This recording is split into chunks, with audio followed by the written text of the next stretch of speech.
بسم اللہ الرحمن الرحیم۔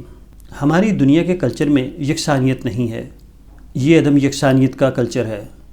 آپ دیکھتے ہیں کہ لوگوں کے رنگوں میں، ان کی بولیوں میں اختلاف ہے۔ باغ میں جب جائیں آپ تو وہاں پھولوں کے رنگوں میں اور خوشبو میں ہمیں تضاد نظر آتا ہے۔ اسی طرح زندگی کے کسی شعبے میں بھی آپ نظر ڈالیں، آپ کو وہاں پر اختلاف نظر آئے گا، اور قرآن حکیم اس کی تصدیق کرتا ہے۔ اللہ تعالیٰ ارشاد فرماتے ہیں، پہاڑوں میں بھی سفید اور سرخ رنگ کے ٹکڑے ہیں اور سیاہ بھی ہیں۔ دوسری جگہ ارشاد ہے، پھر ہم نے اس کے ذریعے مختلف قسم کی نباتات پیدا کی، اور یہی چلن ہم کو انسانوں میں بھی نظر آتا ہے۔ سورہ روم میں ارشاد ہے، اور اس کی نشانیوں میں سے زمین و آسمان کی پیدائش اور تمہارے رنگوں اور بولیوں میں اختلاف ہے، بے شک اس میں نشانیاں ہیں علم والوں کے لیے۔ یہ مسلمہ امر ہے کہ ہماری زندگی تضادات کا مجموعہ ہے۔ ایک ہی ماں باپ کے زیر سایہ پلنے والے بچے، ایک ہی نصاب تعلیم، ایک ہی مدرسے اور ایک ہی استاد کے زیر سایہ تعلیم و تربیت پانے والے بچے مختلف خیال ہوتے ہیں، ہر ایک کا زاویہ نظر الگ ہوتا ہے۔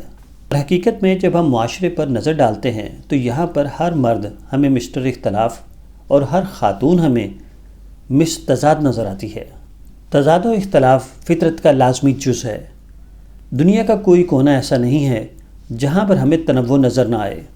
تو سوال پیدا ہوتا ہے کہ آخر اس صورتحال سے کس طرح نپٹا جائے، کون سی حکمت عملی اختیار کی جائے کہ معاملات کی چول بیٹھ جائے۔ اس مسئلے کا واحد حل رواداری کا اصول اپنانا ہے۔ رواداری ہمیشہ پختگی کی علامت ہوتی ہے۔ پختگی ان چیزوں کو قبول کرنے کی صلاحیت ہے جن کو ہم تبدیل نہیں کر سکتے، لہٰذا ہر شخص کی ذمہ داری ہے کہ وہ اپنے آپ کو بالغ النظر ثابت کرے اور تضادات کو جڑ سے ختم کرنے کے بجائے ان کو مینج کرے۔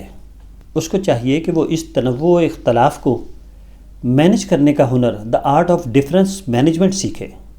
اختلافات کو جڑ سے ختم کرنے کی کوشش لا حاصل ثابت ہو سکتی ہے، جس کا نتیجہ ما سوائے ناکامی کے اور کچھ نہیں۔ انسانی دماغ میں یہ صلاحیت ہے کہ یہ اختلافات کو مینج کر سکتا ہے۔ اللہ تعالیٰ کی یہ بہت بڑی نعمت ہے۔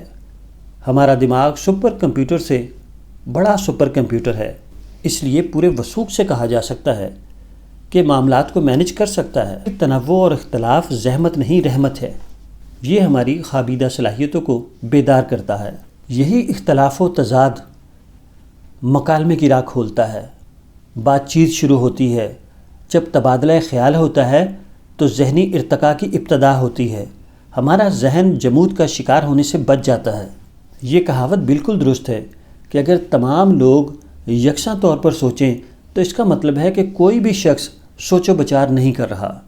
یقینی طور پر یکسانیت فطرت کا حصہ نہیں ہے۔ فطرت کی منصوبہ بندی عدم یکسانیت، عدم مطابقت، تنوع، اختلاف پر ہے۔ تحمل و برداشت، رواداری، ٹالرنس، یہ غیر فعال اور غیر متحرک رویہ نہیں ہے، بلکہ یہ تمام شریفانہ اقدار کا مجموعہ ہے۔ صبر سے پیش آنا، باہم ایک دوسرے کا احترام کرنا، وسیع القلبی، ایثار، قربانی کا راستہ اختیار کرنا، اور دیگر اراکین سماج کے ساتھ خوش دلی سے رہنے کے لیے آمادہ ہونا، یہ وہ تمام خوبیاں ہیں جو کسی آدمی کو اچھا انسان بناتی ہیں۔ جو لوگ رواداری کا مظاہرہ نہیں کرتے وہ ان تمام شریفانہ اقدار سے محروم رہتے ہیں۔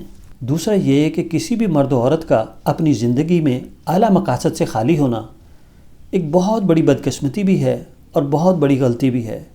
رواداری کا جذبہ اس غلطی کی راہ میں سب سے بڑی روک ہے، کیونکہ تحمل مزاج شخص غیر موافق صورتحال کو بھی مینج کر لیتا ہے، جبکہ جو لوگ عدم رواداری کا شکار ہوتے ہیں وہ ایسی صورتحال جو انہیں نامنظور ہو اس میں الجھ جاتے ہیں۔